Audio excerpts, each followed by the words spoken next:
Hello everyone. I am here today at EcoVibe Apparel, and this is Alyssa. If you could introduce yourself, what you do for EcoVibe Apparel, and then what is EcoVibe Apparel? I'm the sales manager here at EcoVibe Apparel, and I also assist in the digital marketing. EcoVibe Apparel is a Portland-based boutique, and we focus on affordable and ethical fashion. We're also members of 1% for the Planet, so that means 1% of all of our sales goes back to environmental causes. We currently work with two nonprofits here in Portland. One is called Opal, the other is called Freshwater Trust. And we basically source our products as sustainably as possible. We source eco-friendly fabrics whenever possible, and we like to support our local artists. So we have lots of local jewelry and local handbags as well. Is there also a sustainable benefit to, sourcing local? I would say absolutely, because when you're serving local, you're supporting your local economy, and you're also reducing freight costs and transportation costs, which often is a big part of the environmental cost of fashion. Mine was that fashion is one of the leading industries that's causing pollution right now. Can you speak a bit to that and about some of the things that you guys do to combat that? Fast fashion industry basically has created an environment where people have become really comfortable with buying cheap clothing and throwing it away really quickly. Because it's out of style, right? Because it's out of style, and that's part of the reason why trends move so quickly in fashion. It's kind of a ploy for companies to make more money, because you're constantly having to keep up with the trend and buy more. So a great way to reduce waste is to actually invest in really high quality clothing that will last you a really long time. And so that's something we provide here, is high quality garments, high quality fabrics. For example, this sweater that I'm wearing is a really nice high quality cotton blend. I have had one of these sweaters I bought like a year and a half ago, and it's still in perfect condition. I'll be wearing it for years to come. So it's really nice to buy things that are going to last you, rather than constantly getting rid of items all the time. I mean, I bought this sweater like a month ago, and I've already felt like rips and tears and things. Like And another factor is obviously the fabric itself. So supporting eco-friendly fabrics and natural fibers will do a lot for the environment as well. So what are those materials then that you're talking about that are helpful or combating it? Yeah, so some of the ones we carry are tencel, which is created from wood pulp, modal, bamboo, cork, and we do have a couple examples of these. This cork bag, and the way that they produce it is they shave the outside of the trees, so they don't have to deforest at all. And then they allow the tree to grow back for 10 years before they harvest again. Oh my goodness! So there's no deforestation at all to create these. And then the cork fabric itself, it lasts as long as leather does. So you'll have this bag for a good 10 years. So this is a shirt we just got in for our fall collection. This shirt is made from modal. Oh, it feels good too. It is so soft. So modal is one of my favorite fabrics that we carry. Modal is actually made from wood, so it's made from a wood pulp. So crazy. And it'll last you a long time as well, so this is another great eco-friendly choice. Looking at these, they feel good. You can tell they're going to last long. And this is also a style, kind of talking about fast fashion, like that's going to last you a while. Like that's more of a timeless design. Where did this company originate? I know there's the two founders. If you could speak a bit to their story and like what was their inspiration to start this? Yeah, so the founders are Leonard and Dre Allen. They started this company 8 years ago. Leonard has a background in fashion. He worked for several companies in the fashion industry. Dre has a wonderful background in natural medicine, and she has some great marketing experience that she brings to the table. So they kind of merged the two worlds and created this company. But you can order it anywhere in the US, right? You can actually order almost anywhere in the world. It's free shipping in the US, so it's free shipping to anywhere in the US, including Hawaii and Alaska. Like, where did the name come from? Like EcoVibes? The vibe and EcoVibe is meant to encompass the feeling that people get when they're here. The high-end service in our store, it's very focused on the customer.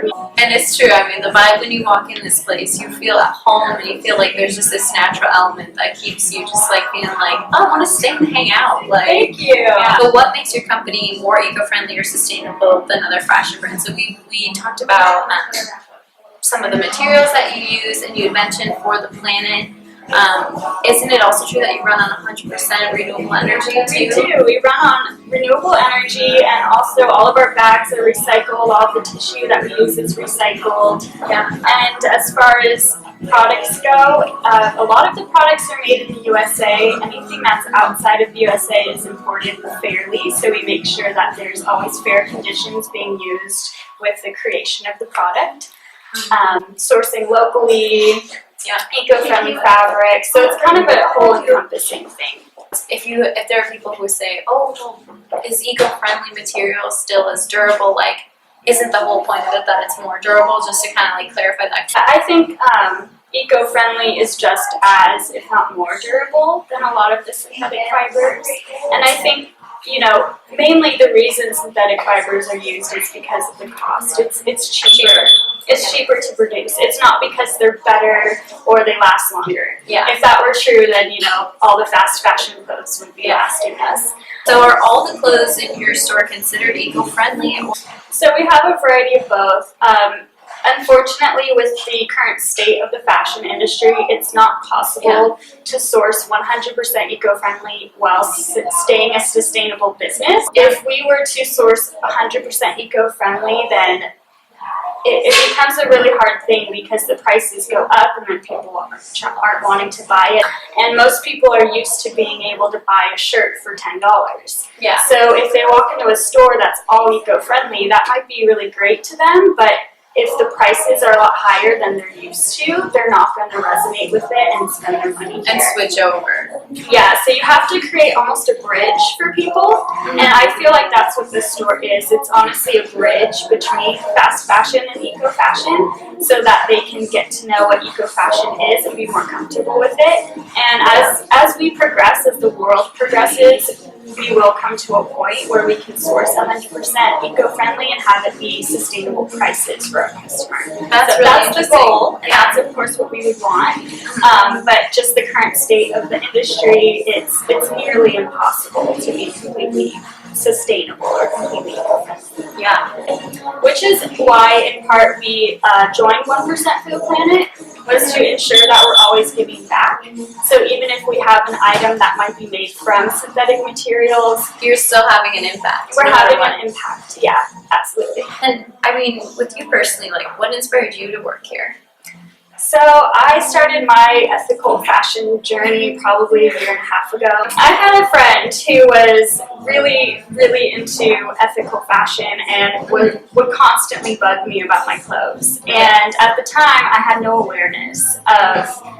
Because it's hard to. It's honestly really hard to know even like where our clothes are coming from, what the impact is. Yeah, like I said, it's not common knowledge. It's not something you're taught in school. It's just not something that you would know unless you look for it, which is a very, very clever of these big companies to make it so hard for us to find this information. But yeah, I just had no idea, and then I actually found a documentary called The True Cost on Netflix, and it really opened my eyes to the fashion industry. That documentary covers mostly sweatshops and what happens in sweatshops and the impact that has on people on a social level, but it also covered, you know, environmental impact as well. So that really just changed my thinking, and I was almost disgusted at what I learned because I had no idea what I was supporting. And I pretty much decided overnight that I was no longer going to shop at fast fashion brands. And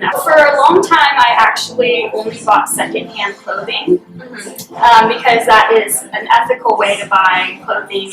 I would say the most ethical way is to buy secondhand, just because you're not producing anything new to make it, right? But I didn't even know that there's an ethical fashion company in Portland, but I actually found a job listing on Craigslist for this company, and it was kind of like a meant-to-be moment, and I applied.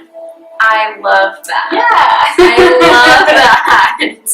I think like so many of us are just like reaching to find like what is that thing we need to do, and like it's funny, a documentary on Netflix, a friend that says, hey, did you know you're doing this? And then like an ad on Craigslist, and there you are. Like it kind of all came together.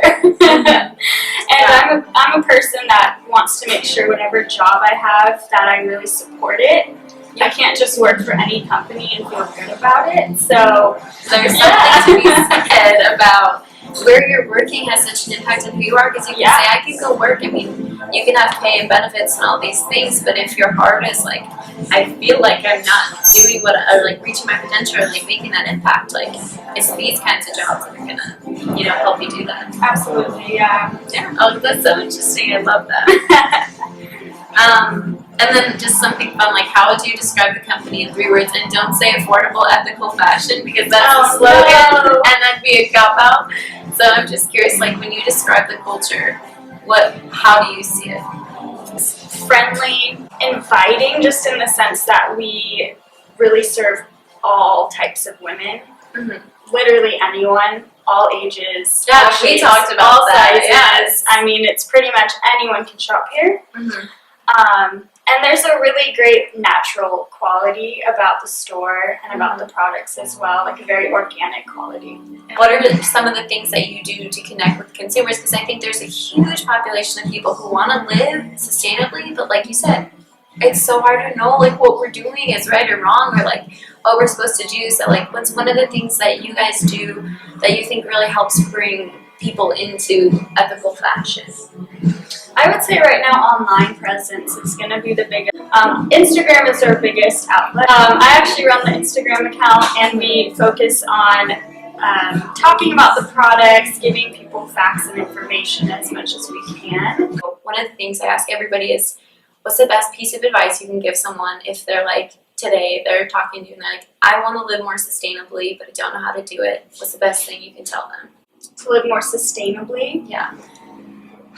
It's a big umbrella, and there's a lot of different avenues in your life. I think with clothing, I would say try to buy some secondhand clothing when you can. Try to trade clothing when you can. That's another great way, is if you have some friends that are looking to get new clothes, you can have a big party where you invite all your girlfriends and everyone brings clothes they don't want. You trade stuff with each other.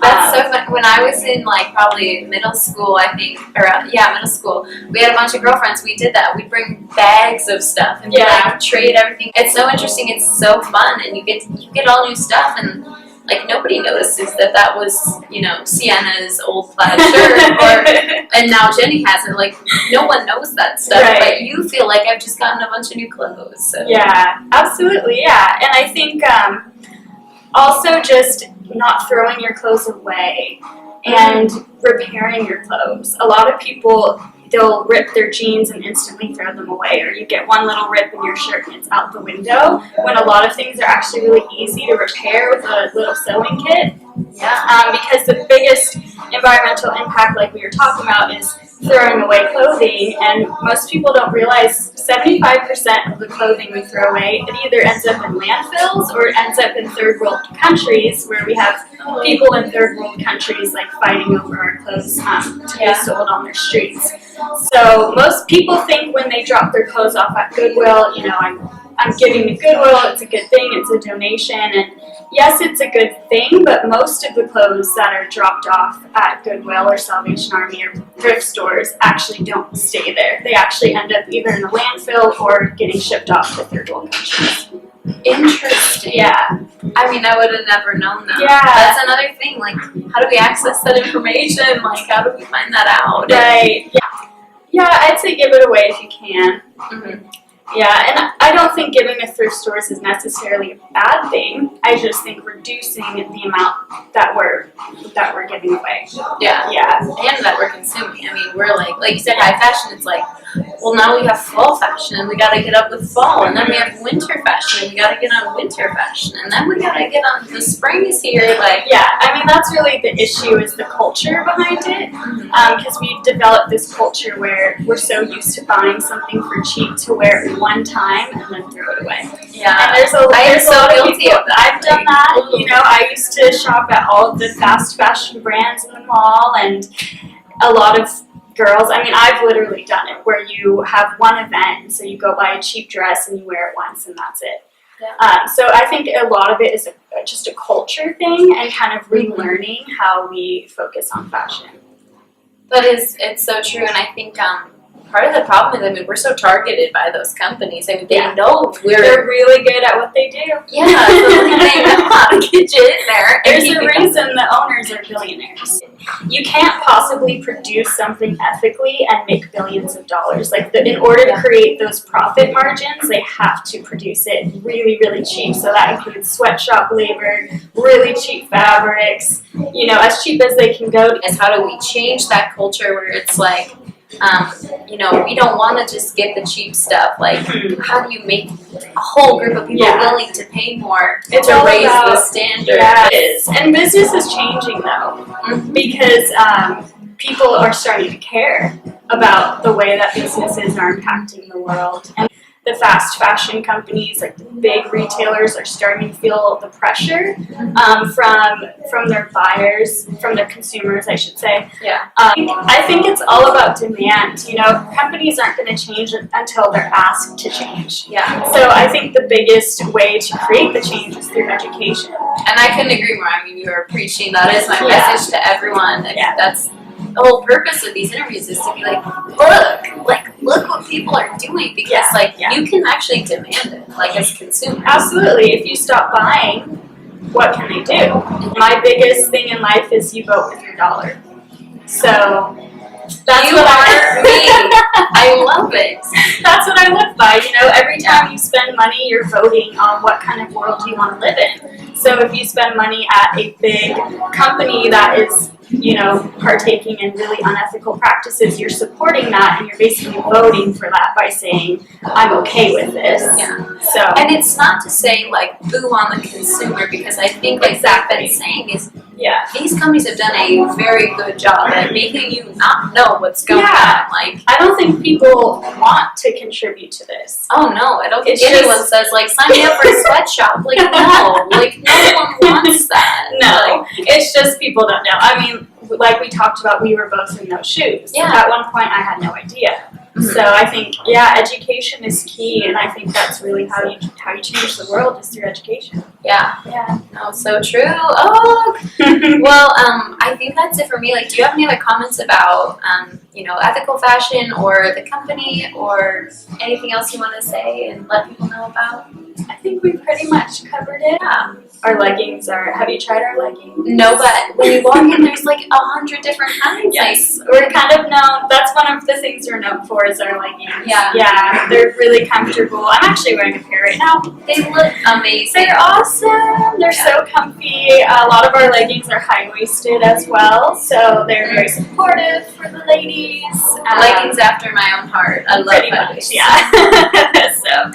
And I mean, there's different patterns, different colors, so it's kind of like you also have a legging for everyone, like, no matter what you're looking for. If you're trying to go out downtown Portland, you've got it. If you're trying to stay home and, like, chill, you've got it. So go to yoga class. You've got everything. And they're all made in the USA as well. See, I love it. I can't wait to show everyone everything. So.